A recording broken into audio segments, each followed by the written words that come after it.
নূরের জন্মদিন উপলক্ষে নূরের নানু, নূরের খালামণি সবাই এসেছিল। আর আমি, বাদল, আব্বা আর নূর এই তিনজন গিয়েছিলাম ওনাদেরকে রিসিভ করতে।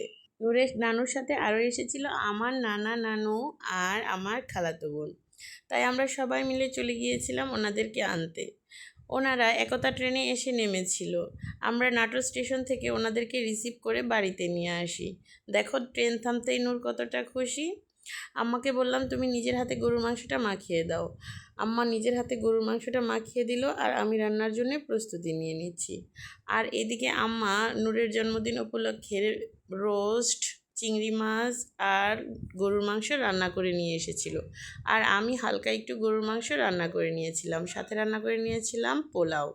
দেখো এই রোস্ট, চিংড়ি মাছ এইসব গরম দেওয়া হয়ে গেছে। এখন আমরা সবাই মিলে খাবো। আজকে আমাদের এই অনুষ্ঠানটা মূলত একটা গেট টুগেদার অনুষ্ঠানের মতোই। আমরা সবাই মিলে হৈ হৈ করে নূরের এই জন্মদিনটা পার করেছি। সবাই মিলে খেতে বসেছে। দেখো আমাদের বাড়িতে আজকে খুব মজা হয়েছিল, সবাই একসাথে অনেক আনন্দ করেছি। আর সাথে ছিল দই মিষ্টি। খাওয়া দাওয়ার শেষ পাতে এই দই মিষ্টি না হলে চলেই না। এই দই মিষ্টিগুলো আমাদের নাটোরের।